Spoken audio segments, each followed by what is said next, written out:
রক্তদান শ্রেষ্ঠ দান, রক্তদান মহান দান। কাঁচরাপাড়া ক্ষত্রিয় সমাজের পরিচালনায় স্পল্ডিং মাঠে অনুষ্ঠিত হল স্বেচ্ছায় রক্তদান শিবির।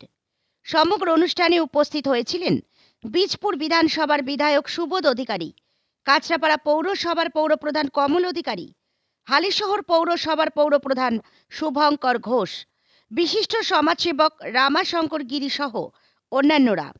देखो सविस्तारे प्रतिवेदनटी एनएन बार्ताয়।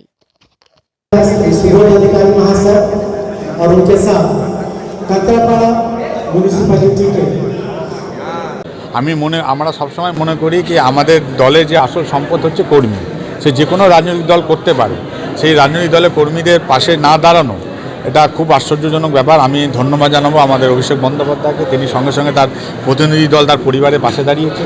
তার পরিবারে যদি কোনো রকম পাশে দাঁড়িয়েছেন, তাদের কোনো সুবিধা অসুবিধা হলে তিনি বলেছেন, বার্তা দিয়েছেন তাদের পাশে আমাদের দল তৃণমূল কংগ্রেস আছে, মমতা বন্দ্যোপাধ্যায় আছে, অভিষেক বন্দ্যোপাধ্যায় আছে। দেখুন, এটাই হলো বাংলা, যেখানে বাংলার কালচার হেরিটেজ আমরা সব জায়গায় দেখতে পাচ্ছি এবং ক্ষত্রিয় সমাজের সকল সিনিয়র যারা রয়েছেন, যারা এত সুন্দর একটা প্রোগ্রাম অর্গানাইজ করেছেন, দেখুন তার প্রোগ্রামের মধ্যে কিন্তু সোশ্যাল ওয়ার্ক রয়েছে এবং মানুষের জন্য চিন্তাধারা, যেভাবে মাননীয় মুখ্যমন্ত্রী মমতা বন্দ্যোপাধ্যায় চিন্তাধারা তার বাংলার মানুষের জন্য রেখেছে, সেই জায়গায় কিন্তু ইনারাও সামাজিক মূল্য কাজ কিন্তু এখানটায় রেখেছে। দেখতেই পাচ্ছেন এখানটায় রক্তদান শিবির রয়েছে, কম্বল বিতরণ রয়েছে, তার মধ্যে সামাজিক অনুষ্ঠানও হচ্ছে।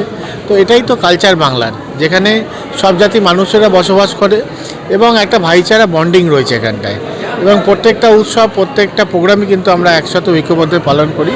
আমি মনে করি এই জিনিসটাই থাকা উচিত এবং ধর্ম জায়গায় থাকা দরকার, এবং মানুষকে যারা পরিষেবা দেয় তারাই হলো আসল সমাজসেবক।